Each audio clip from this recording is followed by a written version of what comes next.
Assalamualaikum pemirsa Bangsa Online TV. Bersama saya M. Masud Adnan dalam acara Gergeran Bersama Kiai. Kali ini saya bersama Profesor Dr.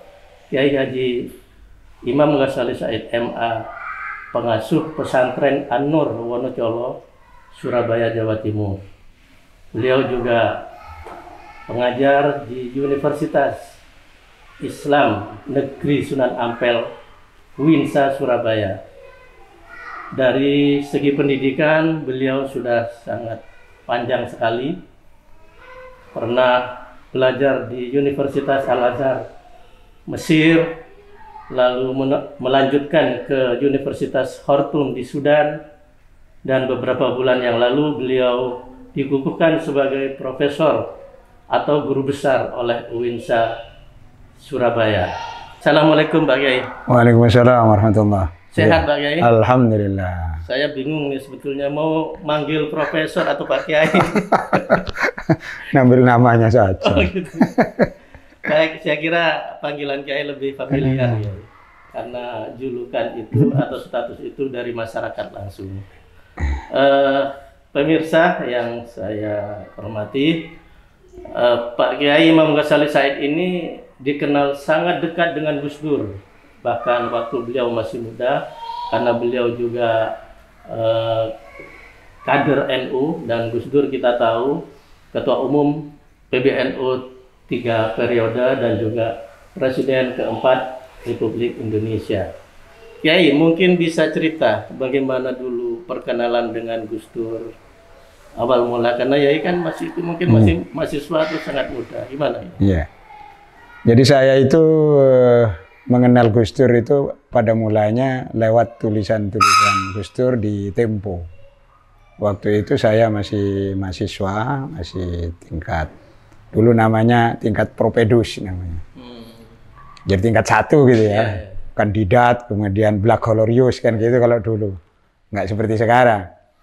Nah, waktu itu saya baca tulisan Gus Dur dan saya menjadi penggemarnya. Termasuk tulisan-tulisan beliau di Tempo, jadi Kompas dan Tempo.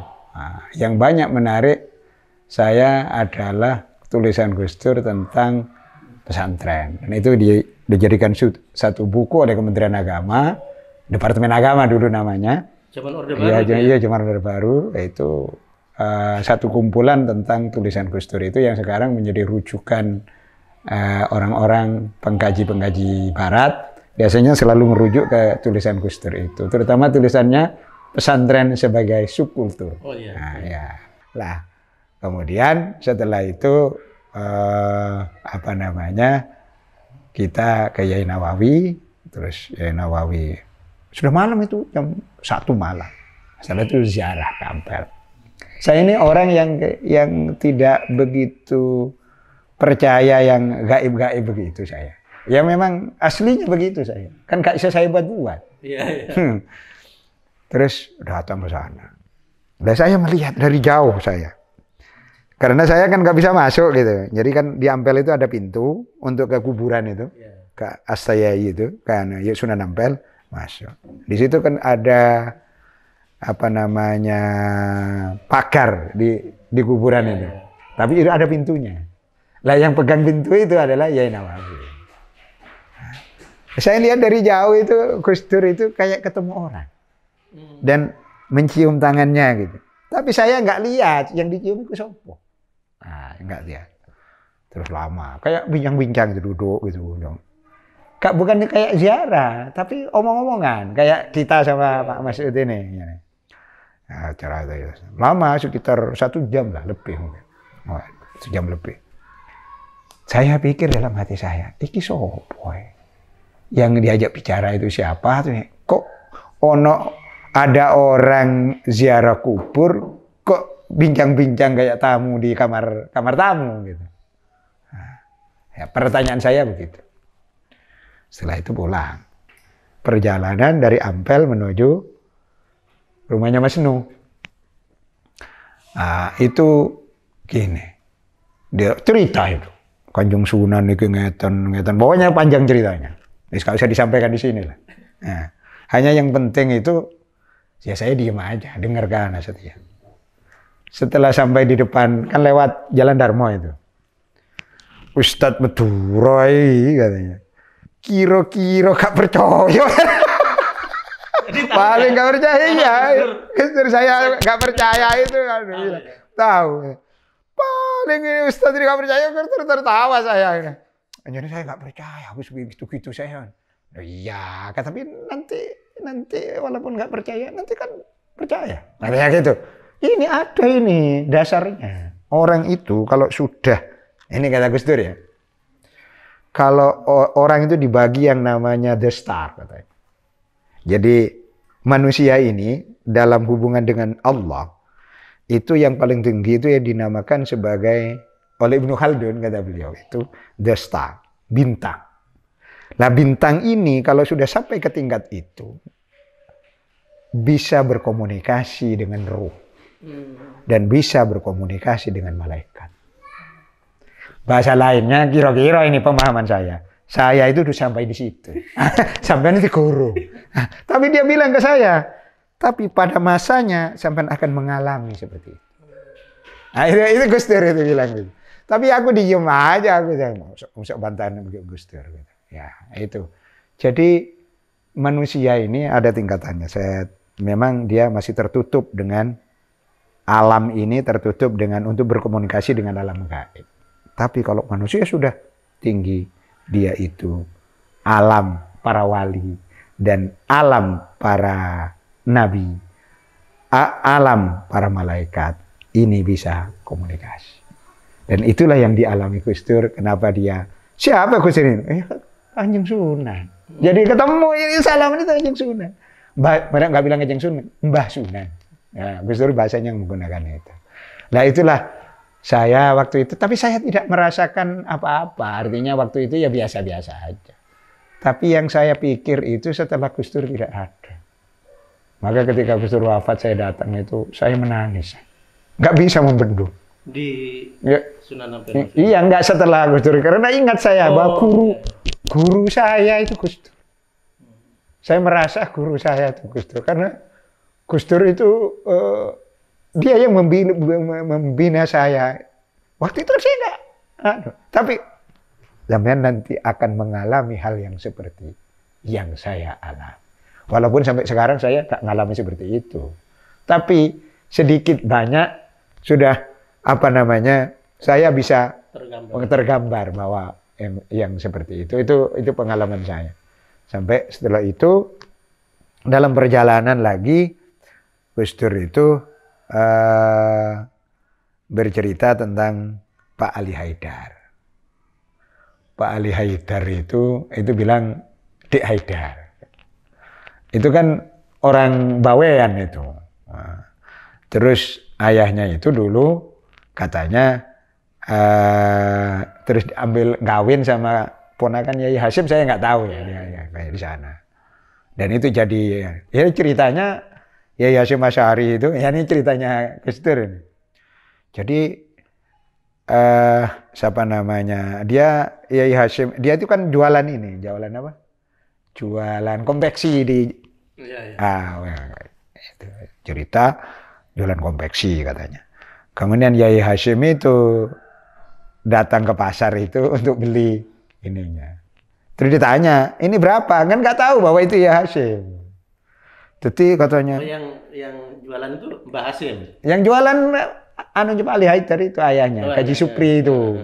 Masih muda gitu. Lah yang beli itu ya Hadratus Syekh. Beli katanya ini. Berapa ini? Nah tawarnya gak lo malah dipukulkan ke Yai Hasyim katanya. Tapi Hasyim, lo ndak totolan aja ngono katanya. Ini kan biasa. Terus sampean perlu berapa? Ya jangan nawar segitu katanya gitu. Oh, nawarnya terlalu rendah.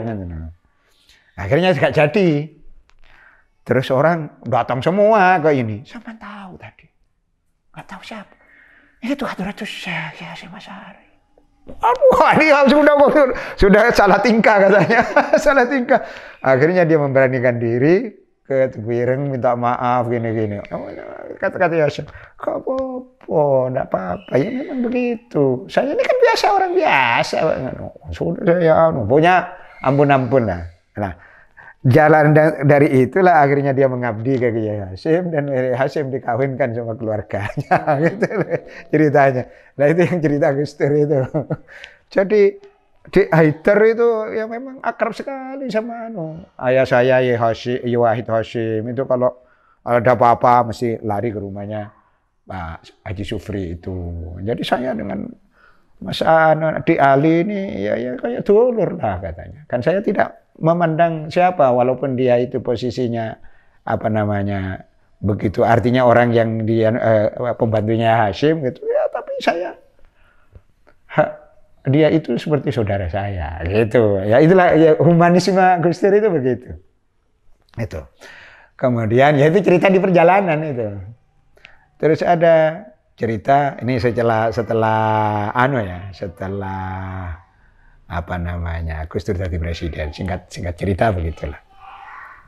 Nah itu ada cerita yang paling saya ingat itu terus jadi presiden. Terus cerita dia pada saya. Ketemu saya waktu jadi presiden, wah sudah bansernya banyak, polisinya banyak, nggak pernah ketemu saya. Waktu jadi presiden. Hanya waktu akan jadi presiden saya ke istana. Bersama Gus Mus, karena saya ikut kelompok langitan waktu itu. Jadi saya saksi sejarah. Gitu. Setelah nggak jadi, dia cerita. Ada Alexander Haig. Alexander itu waktu itu sudah mantan Menteri Luar Negeri Amerika Serikat. Dia orang Yahudi. Dia datang ke Gus Dur menemui presiden. Nah, dia cerita bahwa dia 1,5 jam katanya. Nanti ketemu itu. Di dalam jadwal itu 1,5 jam. Setelah itu cerita tentang konflik Arab Palestina. Dan dia termasuk orang yang berpengaruh di kalangan Yahudi ini.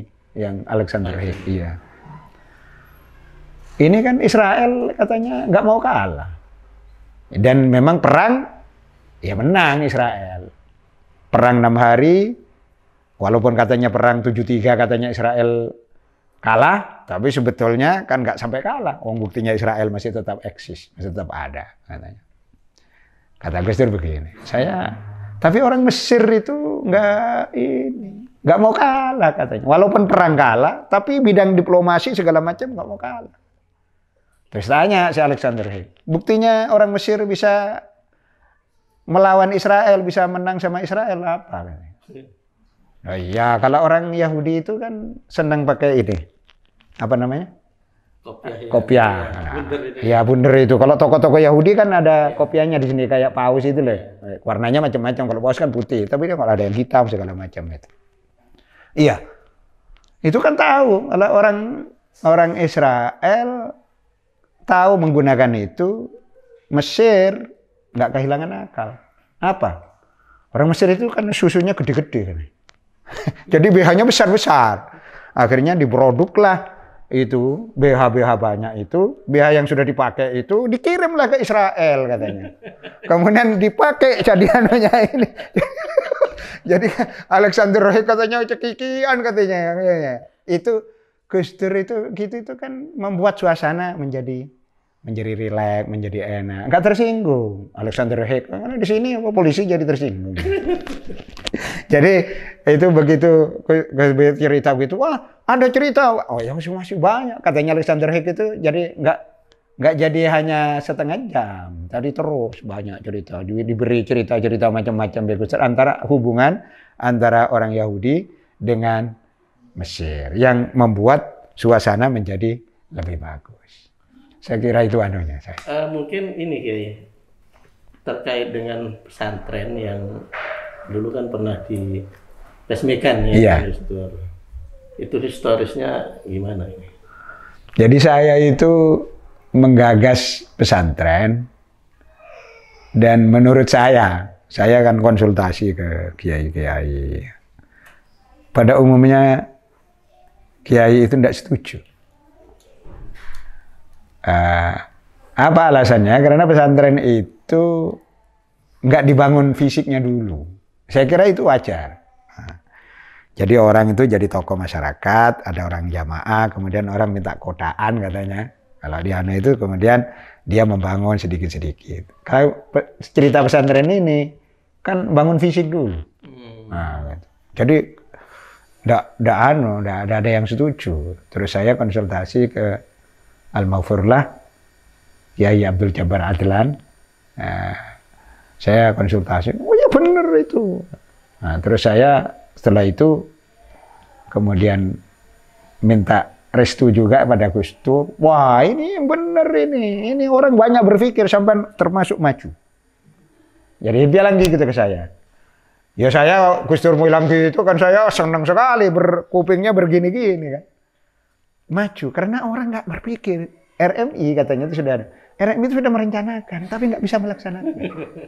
Rencana sudah ada tapi sampai melaksanakan tanpa Nah, iya Gus, saya ini ingin jenengan bisa meresmikan itu, meresmikan pesantren ini. Ini kan tahun 94 saya bangun, tahun 95 saya dirikan. Nah, kemudian dulu waktu itu Kiai Asep itu menjadi PCNU Surabaya. Oh, ketua PCNU. Ketua NU. Ya.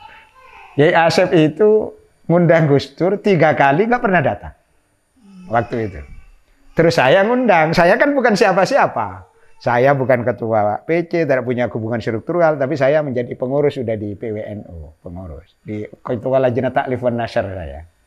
Nah, waktu itu. Wah, orang-orang pesimis. Tidak ada, Gus Dur tidak akan datang. Tapi saya ini orang keras kemauan. Ya kata kayak gak apa-apa. Tidak apa-apa, ya sudah tetap jalan pesantren itu, tidak tergantung pada Gus Dur, kata saya begitu. Saya sudah ngundang Gus Dur, oke, kula anu. Nah, waktu itu belum ada orang punya HP. Nah, Gus Dur itu udah punya HP. Jadi kalau saya nelpon dari rumah, dari HP, dari telepon biasa. Besok saya telepon. Gus, pun supe, benjeng teng Anur teng Wonocolo. Oh enggak mesti nih mesti. Kalau sakniki enten teng Salatiga di Setiawacana dia. Nah, ada di sana. Waduh, ada Setiawacana sekarang maghrib itu menjelang maghrib jam sekian. Ada ke sana. Ya, otomatis sih wangel gitu. Enggak, saya pesawat pertama lah nanti. Paling saya nanti jam 8 lah. Undangan di sini kan jam 8. Wah, bener. Terus saya rumah ini belum ada, saya masih di sana. Ternyata berapa? Jam 6, setengah 7, Gus Dur sudah di sini. Ini belum ada rumah ini, masih belumbang semua ini.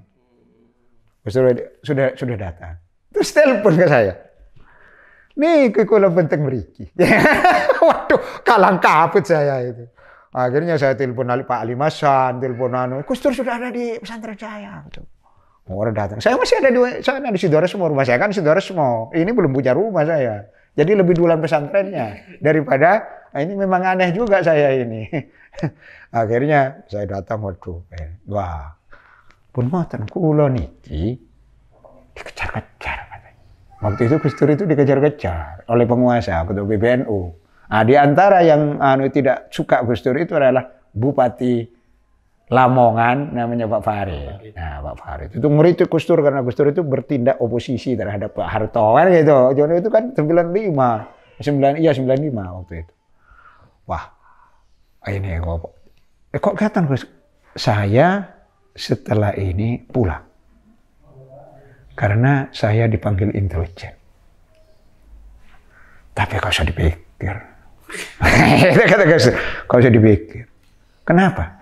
Karena intel itu ada jinnya.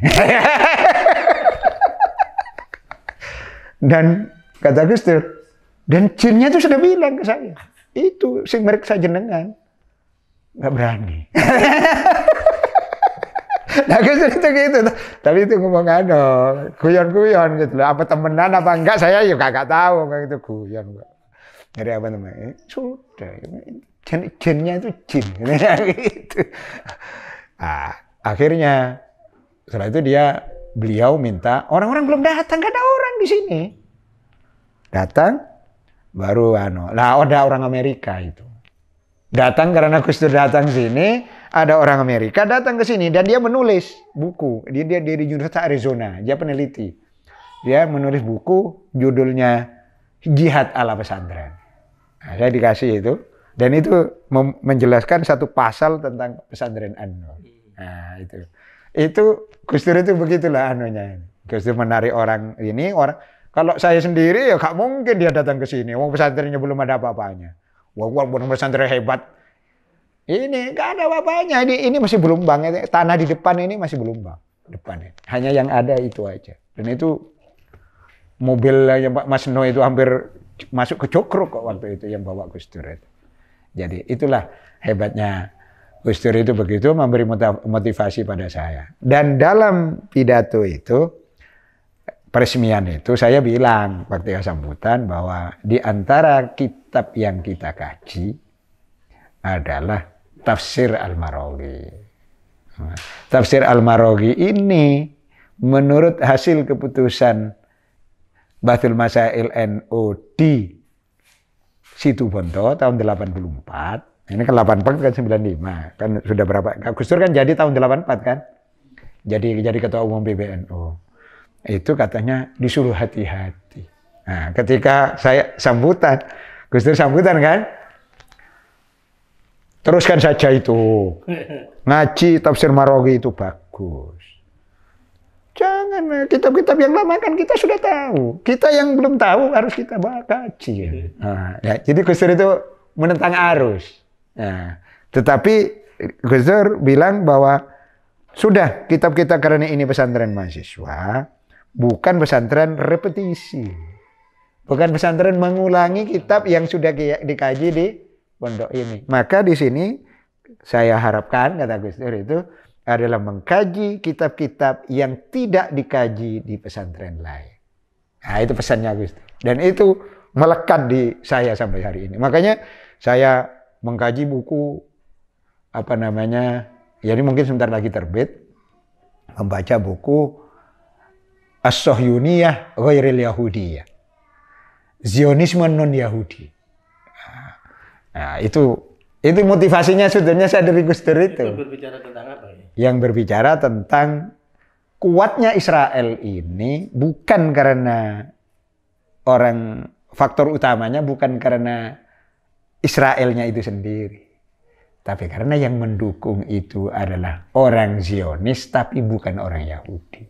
Nah, gitu. Jadi mendukung orang Yahudi dari kalangan non-Yahudi. Nah, di antara yang bicara itu. Kenapa dia mendukung? Karena orang Yahudi itu kalau ada di Eropa jadi masalah. Jadi sudahlah balik aja ke sini. Balik ke negaranya itu. Itulah. Baik, Kiai, terima kasih banyak. Pemirsa, demikian dialog kita dengan Profesor Dr. Imam Ghazali Said, MA. Terima kasih, semoga bermanfaat. Wassalamualaikum warahmatullahi wabarakatuh. Dari saya, ini saya belum mengucapkan selamat pada TV Bangsa Online, ya, Bangsa Online TV. Saya ucapkan selamat. Mudah-mudahan ke depan terus jaya. Amin. Dan terus bisa mengembangkan misi keislaman dan kemanusiaan. Amin. Kita semua. Terima kasih banyak. Ya. Assalamualaikum warahmatullahi wabarakatuh.